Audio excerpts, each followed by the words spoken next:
হবে সাউন্ড এবং আওয়াজ পাওয়ারফুল। সাউন্ড এবং আওয়াজ পাওয়ারফুল কেমনে বুঝবেন, এটাই বোঝানোর জন্য আমি চেষ্টা করব। এটাই আজকের বক্তব্যের মূল বিষয়। আপনাকে বুঝে যেতে হবে যে আওয়াজ পৃথিবীতে সবচেয়ে পাওয়ারফুল। এইটা বুঝতে পারলেই আপনি বুঝবেন জিকির কেন পাওয়ারফুল। আওয়াজ কি? এই যে আমি এখন বক্তব্য দিচ্ছি, এটা আওয়াজ। আপনার কাছে মনে হচ্ছে আমি বাংলায় বলতেছি, আপনি শুনতেছেন, কিন্তু আসলে এটা আওয়াজ। কেমনে আওয়াজ? এখানে যদি একটা চাইনিজ লোক বসে থাকে, ওর কাছে আমার বক্তব্য আওয়াজ না বক্তব্য? আওয়াজ। আর এখানে বসে যদি একটা চাইনিজ বক্তব্য দেয়, তাহলে ওর বক্তব্য বক্তব্য না আওয়াজ? তাহলে আলটিমেটলি আওয়াজ তৈরি হচ্ছে। আওয়াজের ভিন্নতার কারণে ভাষার ভিন্নতা, ভাষার ভিন্নতা আলটিমেটলি আওয়াজের ভিন্নতা। আওয়াজের একটা ফরম্যাট, আওয়াজের একটা ধরন। আমি বাংলা উচ্চারণ করতেছি, এটা আলটিমেটলি আওয়াজের একটা ধরন। এবার এটাই যখন আমি ইংরেজিতে উচ্চারণ করবো, আওয়াজ ভিন্ন হয়ে যাবে। মাই নেম ইজ আবদুল্লাহ, এটা একটা ভিন্ন আওয়াজ। আনা আবদুল্লাহ, এটা একটা ভিন্ন আওয়াজ। তাহলে আলটিমেটলি এগুলো আওয়াজ। তো ঠিক এই আওয়াজেরই এমন একটা ধরন আছে, যেই ধরনটা আমি যদি বলি এখন পিঁপড়ার আওয়াজ যদি আমি জানতাম, তাহলে আমি এখন ওই স্টাইলের আওয়াজটা উচ্চারণ করলে পিঁপড়াকে বলতে পারতাম, পিঁপড়া তুমি ডানে যাও। জাস্ট ওই আওয়াজটা উচ্চারণ হতে হবে, তাহলে পিঁপড়া কিন্তু ডানেই যাবে। কিন্তু ওই আওয়াজটা আমি জানি না, যে কোন ফরম্যাটের আওয়াজ পিঁপড়া বুঝবে আমি জানি না। কোন ফরম্যাটের আওয়াজ একটা মাছি, একটা মশা, একটা বাঘ, একটা ভাল্লুক, একটা গরু, ছাগল, পাখি বুঝবে, এটা আমি জানি না। কিন্তু প্রত্যেকেই ভিন্ন ভিন্ন ফরম্যাটের আওয়াজ বুঝে। এটার জ্ঞান আল্লাহ সুবহানাহু ওয়া তাআলা কাকে দিয়েছিলেন? একটু জোরে বলেন, আল্লাহ সুবহানাহু ওয়া তাআলা কাকে দিয়েছিলেন? সুলাইমান আলাইহিস সালাতু ওয়াস সালামকে দিয়েছিলেন।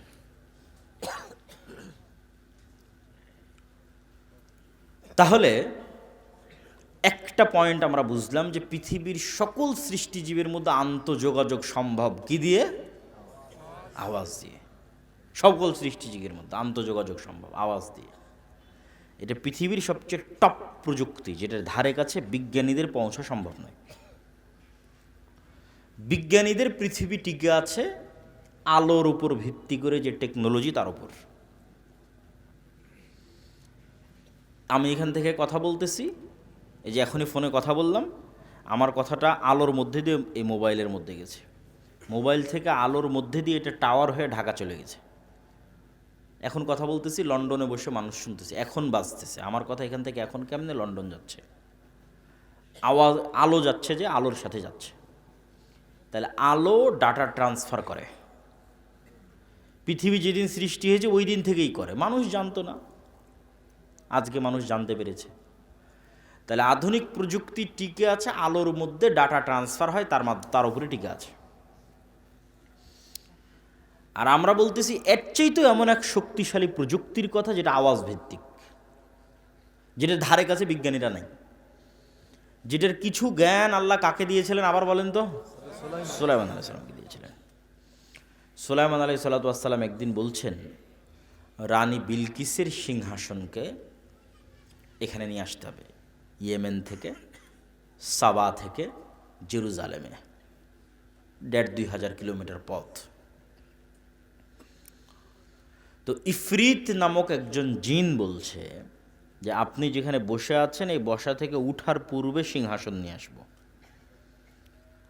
আল্লাযী ইনদাহু ইলমুম মিনাল কিতাব, কিন্তু যার কাছে কিতাবের জ্ঞান ছিল সে বলছে, যার কাছে কিতাবের জ্ঞান ছিল সে বলছে আপনার চোখের পলক পড়ার পূর্বে এখানে সিংহাসন উপস্থিত হবে। কোরআনের ধারা বিবরণীতে বোঝা যায় জিন নিয়ে আসতে চেয়েছে গায়ের শক্তিতে, আর যে চোখের পলকে নিয়ে আসতে চেয়েছে জিন কি মানুষটা কোরআনে উল্লেখ নাই, কিন্তু সে নিয়ে আসতে চেয়েছে জ্ঞানের শক্তিতে। আল্লাহ জিন্দাহ ইলমুম মিনাল কিতাব, যার কাছে কিতাবের জ্ঞান আছে, কোরআনের আয়াত। কি জ্ঞান? একজন গায়ের শক্তিতে নিয়ে আসবে বসা থেকে উঠার পূর্বে, আর একজন অর্চেদি স্পিডে নিয়ে আসবে চোখের পলকে জ্ঞানের শক্তিতে। তো মুফাসসিরগণ লিখেছেন আল্লাহ সুবহানাহু ওয়া তাআলা ভালো জানেন। তবে অনেকগুলোর মধ্যে এটাও একটা হতে পারে, বরং এটার হওয়ার সম্ভাবনা চান্স বেশি। সেটা যে সুলাইমান আলাইহিস সালাতু ওয়াস সালামের যিনি ওহী লেখক ছিলেন আসিফ, তিনিই হচ্ছে ইনি যিনি যার কাছে কিতাবের জ্ঞান ছিল বলা হচ্ছে। আল্লাযী ইনদাহু ইলমুম মিনাল কিতাব। কি কিতাবের জ্ঞান ছিল? লাউহে মাহফুজের বিশেষ কোনো জিকিরের জ্ঞান ছিল, যেই জিকিরটা আল্লাহর জিকির, কিন্তু স্পেশাল কোনো জিকির, যেটা একটা সাউন্ড, যেটা একটা আওয়াজ, যেটা উচ্চারণ করার মাধ্যমে উনি চোখের পলকে সিংহাসনকে ওখান থেকে সুলাইমান আলাইহিস সালাতু ওয়াস সালামের নিকটে উপস্থিত করেছিলেন। তো আওয়াজ এই পৃথিবীর সকল সৃষ্টিজীবের মধ্যে আন্তঃযোগাযোগ এবং আন্তঃকানেক্টিভিটি তৈরি করতে পারে। তার আরও দুটো উদাহরণ নেন। আল্লাহ সুবহানাহু তাআলা আসমান জমিন, গ্রহ নক্ষত্র, সূর্য চন্দ্র, এগুলো সবকে কিয়ামতের পূর্ব মুহূর্তে ধ্বংস করে দিবেন। আর আল্লাহর প্রত্যেকটা কাজের একটা সিস্টেম আছে। আল্লাহ সব কাজ নিজেই করতে পারেন, কিন্তু তারপরেও তিনি সকল কাজের সিস্টেম তৈরি করেছেন। তো আল্লাহ এই পৃথিবী ধ্বংস করার সিস্টেম তৈরি করেছেন এটা, যে ইসরাফিল বাঁশিতে ফু দিবে এবং সেই বাঁশির আওয়াজে সব ভেঙে চূর্ণ বিচূর্ণ হয়ে যাবে। মানে সূর্য ওই বাঁশির আওয়াজটা বুঝতে পারবে যে এটা সে আওয়াজ, যে আওয়াজে ভেঙে যেতে হবে, সময় শেষ। চন্দ্র আসমান সব ওই আওয়াজ বুঝতে পারবে, যে আওয়াজে সব চূর্ণ বিচূর্ণ হয়ে যাবে।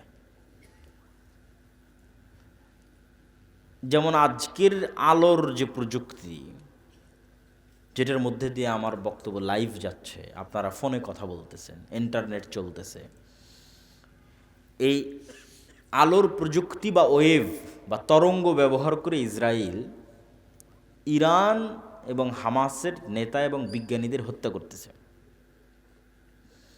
কিভাবে?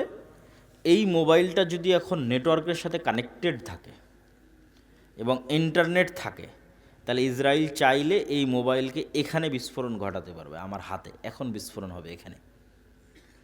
এভাবেই সবার নিজ নিজ বাড়িতে পকেটে মোবাইলে বিস্ফোরণ হয়ে গেছে। কিভাবে? এই মোবাইল ওয়েভ রিসিভ করে, কেন এটা আলোর তরঙ্গ নিয়েই তো কাজ করতেছে, কথা রিসিভ করতেছে, কথা বের করতেছে, আলোর তরঙ্গ, ওয়েভ। তাহলে এমন এক প্রকার ওয়েভ তারা আবিষ্কার করেছে, যে ওয়েভ ছাড়লে, কোনো নির্দিষ্ট মোবাইলকে টার্গেট করে ছাড়তে পারলে, কোনো নির্দিষ্ট এরিয়াকে টার্গেট করে ছাড়তে পারলে, যেখানে যেখানে ওই মোবাইলে ওয়েভ রিসিভ করবে, মোবাইল ফেটে বিস্ফোরিত হয়ে যাবে। তাহলে আল্লাহ সুবহানাহু ওয়া তাআলা আসমান জমিন ধ্বংস করার সিস্টেম তৈরি করেছেন কিসের উপর? জোরে বলেন তো, কিসের উপর? আওয়াজ, ইসরাফিলের বাঁশির আওয়াজ। আবার যখন সবাই পৃথিবী থেকে বিদায় নিবে, পুনরুজ্জীবিত করার দরকার হবে, তখনও আল্লাহ ইসরাফিলের বাঁশির দ্বিতীয়বারের আওয়াজের মাধ্যমে সকল মানুষকে কবর থেকে জীবিত করবেন। আওয়াজ যে শক্তিশালী এবং তার পাওয়ারফুল, তার আর একটা উদাহরণ নেন। হাফেজ সাহেব যে কোরআন তেলাওয়াত করতেছিল, ওর মধ্যেও আছে এই আয়াত, ইউসাব্বিহু লিল্লাহি মা ফিস সামাওয়াতি ওয়া মা ফিল আরজ। আসমান জমিন এবং তার মধ্যে যা কিছু আছে, তার সকল কিছু 24 ঘন্টা আল্লাহর তাসবিহ পাঠ করে। তো তাসবিহ পাঠের আওয়াজ হয় না? আওয়াজ হয়। শুনতে পাই না কেন? আপনি কি আপনার আশেপাশে চলা পিঁপড়ার আওয়াজ শুনতে পাচ্ছেন? শুনতে পাচ্ছেন না। এরকম আশেপাশে অসংখ্য কিছুর আওয়াজ আপনি শুনতে পান না, অসংখ্য কিছুর। প্রত্যেক সৃষ্টিজীবকে আল্লাহ এক একটা লিমিটেশন দিয়ে তৈরি করেছে, এক একটা সীমাবদ্ধতা দিয়ে তৈরি করেছে, এক একজনের এক এক জগৎ, এবং খুবই সীমাবদ্ধ জগৎ। আপনি আমাকে যেভাবে দেখতেছেন, এইভাবে কুকুর আমাদের দেখে না। যে আমি আব্দুল্লাহ, আমার চেহারা এরকম, আমার দাড়ি এরকম, আমি এতটুকু লম্বা, আমি এতটুকু মোটা, চেহারা দেখে চিনবেন এটা আব্দুল্লাহ, এটা কুকুর চিনতে পারে না। যে চেহারা দেখে চিনবে, ও গন্ধ দেখে চিনে যে এটা আব্দুল্লাহর গন্ধ, এটা অমুকের গায়ের গন্ধ, এটা অমুকের গন্ধ। তো ওকে আল্লাহ সুবহানাহু ওয়া তাআলা চিনার ক্ষমতা দিয়েছে, সূক্ষ্মতা দিয়েছে গন্ধে, মানুষের চেয়ে 10,000 গুণ। মানুষের তৈরি যন্ত্র ওই মানের গন্ধ ধরতে পারবে না। এটা ক্যান্সার সেলের কি গন্ধ হয় মানুষ তো জানেই না, যন্ত্রও জানে না, বিজ্ঞানীরাও জানে না। ওটাও কুকুর ধরতে পারে। ভাইরাস, করোনা ভাইরাসের মতো গন্ধ, ওটা মানুষ কই পাবে করোনা ভাইরাসের গন্ধ? আর বিজ্ঞানীরা কোথায় পাবে করোনা ভাইরাসের গন্ধ? ওটাও কুকুর পায় করোনা ভাইরাসের গন্ধ। তাহলে গন্ধে এত সূক্ষ্ম। তাহলে আপনি হাজারো জিনিস নাকে নিয়ে বলবেন যে না এটার তো কোনো গন্ধ নাই, আমার হাতে এখন কোনো গন্ধ নাই, এটাতে কোনো গন্ধ নাই। তাহলে আসলেই গন্ধ আছে না নাই এটা তো আপনিই জানেন না, কেননা আপনার ওই লেভেলের গন্ধ গ্রহণের ক্ষমতা আল্লাহ দেয়নি। তাহলে আপনার আশেপাশে পিঁপড়া চলতেছে, চলার আওয়াজ আছে, ওই আওয়াজ আবার আর এক প্রাণী বুঝতে পারে, 10 কিলোমিটার দূরে থাকা হাতিও বুঝতে পারো যে এখানে একটা পিঁপড়া চলতেছে, যাদেরকে আল্লাহ এরকম শ্রবণের সূক্ষ্মতা দিয়েছে। তাহলে এই প্যান্ডেলও তাসবিহ পাঠ করতেছে, এই চেয়ারও তাসবিহ পাঠ করতেছে, আমাদের জামা কাপড়ও তাসবিহ পাঠ করতেছে, আশেপাশে যা দেখছেন সব তাসবিহ পাঠ করতেছে, এবং প্রত্যেক তাসবিহ পাঠের কি হচ্ছে? আর একটু জোরে বলেন, কি হচ্ছে? আওয়াজ হচ্ছে। এই পর্যন্তই শেষ নয়, এর চাইতে আশ্চর্য হচ্ছে রাসূলুল্লাহ সাল্লাল্লাহু আলাইহি ওয়াসাল্লাম বলছেন, মুয়াজ্জিন যখন আজান দেয় তখন যতদূর পর্যন্ত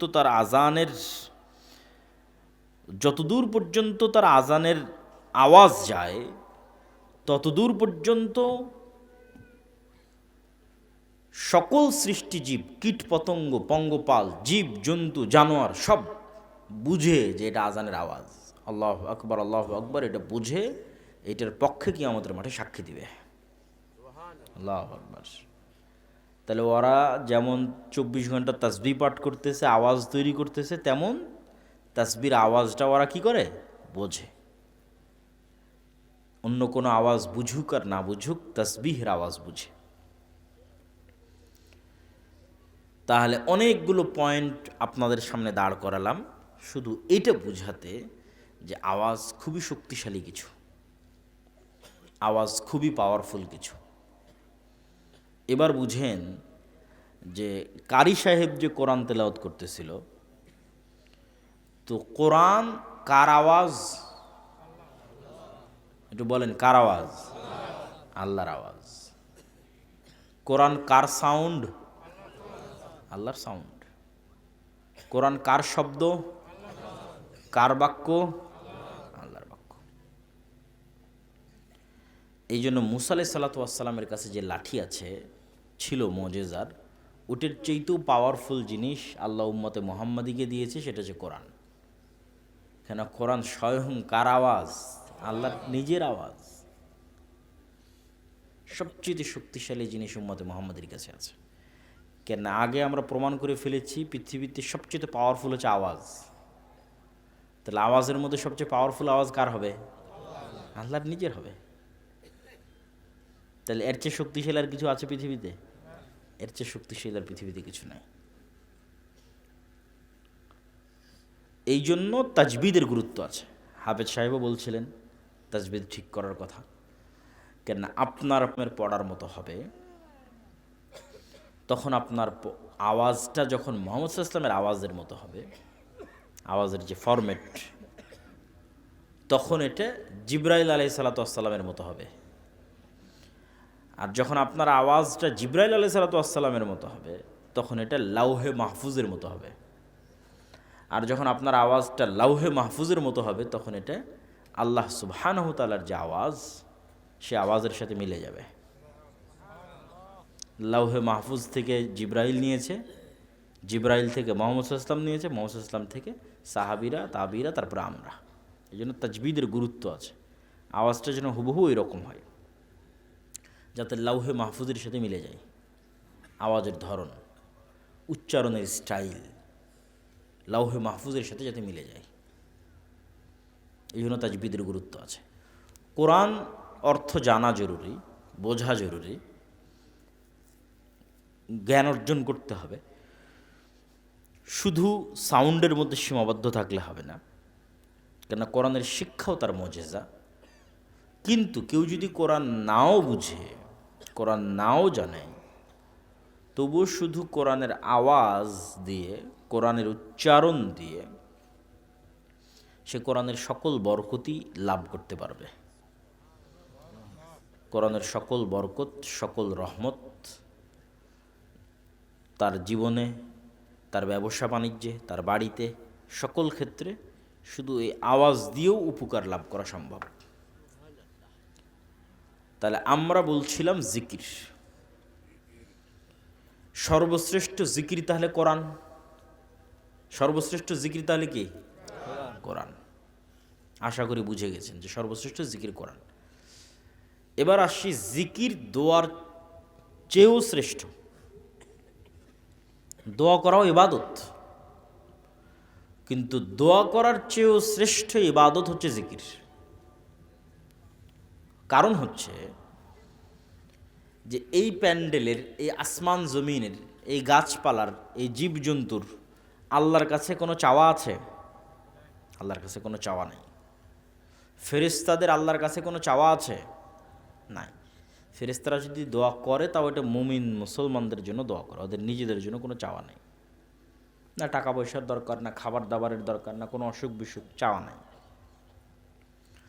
তাহলে ফেরেশতাদের ইবাদত এবং আশেপাশের সকল সৃষ্টিজীবের ইবাদত আসলে জিকির, তাসবিহ। আর আমরা মানুষেরা জিকিরও করি, দোয়াও করি। দোয়ার চেয়ে জিকির কেন শ্রেষ্ঠ? দোয়ার মধ্যে মানুষের নিজের স্বার্থ বেশি আছে। আল্লাহ আমাকে এটা দাও, আল্লাহ আমার এটা দরকার, আল্লাহ আমার ওইটা দরকার। আর যখন আপনি জিকির করছেন তখন এটা নিঃস্বার্থ আল্লাহর জন্য। আল্লাহু আকবার এই কথার মধ্যে কোনো চাওয়া আছে? নাই। সুবহানাল্লাহ এই কথার মধ্যে কোনো চাওয়া আছে? নাই। সুবহানাল্লাহি বিহামদিহি সুবহানাল্লাহিল আযীম এর মধ্যে কিছু চাওয়া আছে? লা ইলাহা ইল্লাল্লাহ এর মধ্যে কিছু চাওয়া আছে? লা ইলাহা ইল্লাল্লাহু ওয়াহদাহু লা শারীকা লাহু লাহুল মুলকু ওয়া লাহুল হামদু ওয়া হুয়া আলা কুল্লি শাইইন কাদির এর মধ্যে কোনো চাওয়া আছে? লা হাওলা ওয়ালা কুওয়াতা ইল্লা বিল্লাহ এর মধ্যে কোনো চাওয়া আছে? নাই। এগুলো নিঃস্বার্থ আল্লাহর বড়ত্ব, আল্লাহর মহত্ব, আল্লাহর পবিত্রতা, আল্লাহর গুণাবলী। আর এটাই ফেরেশতাদের ইবাদত, এটাই আশেপাশের সব জীবজন্তু, গাছপালা, কীট পতঙ্গ, জমিন, প্যান্ডেল, কাপড় চোপড়, বাড়ি ঘর সবার ইবাদত, সূর্য নক্ষত্র সবার ইবাদত। তাসবিহ, আল্লাহর পবিত্রতা, আল্লাহর বড়ত্ব, আল্লাহর মহত্ব। এবং কেউ যদি আল্লাহ সুবহানাহু তাআলার বড়ত্ব, মহত্ব, তাসবিহ, জিকির পাঠে অভ্যস্ত হয়, তাহলে দোয়াকারী দোয়া করে যা পাবে জিকিরকারী তার চেয়ে বেশি পাবে। বিস্তারিত এগুলো যা বলছে প্রত্যেকটা কথার পিছনে দলিল আছে। সবগুলো দলিল আল্লাহর পথে যাত্রা যে বইটা আছে এই বইটাতে তুলে ধরা আছে। আমাদের সবসময় সাথে ড্রাইভার থাকে, গাড়ি থাকে, তখন বইগুলো আনা যায়। যেহেতু আমাদের গাড়ি অ্যাক্সিডেন্ট হওয়াতে ভাড়া গাড়িতে এসেছে, এই জন্য আজকে বই পুস্তক নাই। তবে এই বইটা অবশ্যই সংগ্রহ করতে হবে। মাসিক আল ইতিসাম সংগ্রহ করতে হবে। আল্লাহর পথে যাত্রা এই বইটা সব মসজিদ, মাদ্রাসা, স্কুল, কলেজ, ইউনিভার্সিটি, মক্তব সব জায়গায় সাপ্তাহিক একদিন হলেও পাঠচক্রের মাধ্যমে 1 পৃষ্ঠা 2 পৃষ্ঠা করে হলেও পড়তে হবে। আল্লাহর পথে যাত্রা আজকের যা আলোচনা করছি সব ওখানে আছে, আরও বিস্তারিত, আরও ইন ডিটেলস, আরও দলিল সহ। আমি শুধু সারমর্ম বলতেছি, তাও পুরো বইয়ের একটা অধ্যায়ের আলোচনার সারমর্ম বলতেছি, সব অধ্যায়ের নয়। জিকির। আল্লাহ সুবহানাহু তাআলা মূসা আলাইহিস সালাতু ওয়াস সালামকে মুজিজার লাঠি দিলেন, হাত দিলেন, যেই হাত বগলের মধ্যে থেকে বের হলে জলজল করবে। জিহ্বায় তোতলামি ছিল, সেই তোতলামি ভালো করে দিলেন। ভাইকে সাথে দরকার ছিল, ভাইকে সাথে দিয়ে দিলেন। সব কিছু দেওয়ার পর আল্লাহ সুবহানাহু তাআলা বলতেছেন, ওয়ালা তানিয়া ফি জিক্রি, তুমি আমাকে স্মরণ করতে ভুলিও না। তো আল্লাহ সুবহানাহু তাআলা যে স্মরণ করতে ভুলতে নিষেধ করলেন, এর কারণটা কি? এর কারণ হচ্ছে, কল্পনা করেন যে মুহাম্মদ সাল্লাল্লাহু আলাইহি ওয়াসাল্লাম 1 সপ্তাহ যাবৎ সালাত আদায় করেনি, আল্লাহ সুবহানাহু তাআলাকে স্মরণ করেনি। সালাত তো আল্লাহকে স্মরণ করার একটা মাধ্যম, আমরা আগেই বলেছি। সালাতও আদায় করেনি, জিকিরও করেনি। 1 সপ্তাহ 10 দিন পার হয়ে গেছে। এখন আজকে মুসা আলাইহিস সালাতু ওয়াস সালাম লাঠি ছাড়ছে, লাঠি আর সাপ হয় না। বগল থেকে হাত বের করছে, হাত আর জ্বলজ্বল করে না। কেন? সব ডিঅ্যাক্টিভেট হয়ে গেছে, ফাংশন যা ছিল সব ডিঅ্যাক্টিভেট। কেন ডিঅ্যাক্টিভেট? এই কালব মূল জায়গা থেকে ডিসকানেক্টেড হয়ে গেছে। যেটার সাথে কানেক্টেড থাকার মাধ্যমে এগুলো অ্যাক্টিভেট থাকবে, ওই কানেকশানই নাই, নেটওয়ার্কই বিচ্ছিন্ন। তাহলে কিভাবে আর বাকিগুলো কাজ করবে? বাকিগুলো তো কাজ করবে না। বাকি ফাংশনগুলো তখনই অ্যাক্টিভেট থাকবে যখন মুসা আলাইহিস সালামের নিজের কালব আল্লাহ সুবহানাহু ওয়া তাআলার সাথে সালাত এবং জিকিরের মাধ্যমে কানেক্টেড থাকবে। আল্লাহু আকবার। এটা আল্লাহ কোরআনে বলেছে, ওয়ালা তানিয়া ফি যিকরি, যে সব ঠিক থাকবে যদি তুমি আমার সাথে সম্পৃক্ত থাকো। আমার সাথে সম্পর্ক নাই তো আর কোনো কিছুর কোনো বেল নাই, কোনো দাম নাই। মুসা আলাইহিস সালাতু ওয়াস সালাম মের মতো নবীর ক্ষেত্রে জিকির, আল্লাহ সুবহানাহু ওয়া তাআলার সাথে কানেক্টেড থাকার এত গুরুত্ব। জিকির এবং সালাত এই দুই আলোচনার প্রথম অংশ জিকির। জিকিরের ক্ষেত্রে সর্বশ্রেষ্ঠ সময় হচ্ছে সকাল সন্ধ্যার জিকির। সন্ধ্যার জিকির মানে কি? মাগরিবের আগে না মাগরিবের পরে? কে বলতো? সূর্য ডোবার পূর্বে। এবং সকালের জিকির মানে সূর্য ওঠার পূর্বে।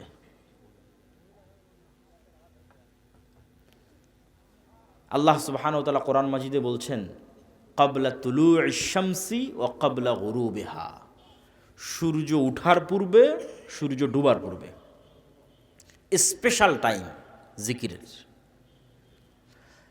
এবং ভিন্ন ভিন্ন শব্দে আল্লাহ কোরআনে বলেছে, বিল আশি ওয়াল ইবকার, বিল গুদুবি ওয়াল আসাল, বুকরাতাও ওয়া আসিলা। এগুলো সব কোরআনের শব্দ।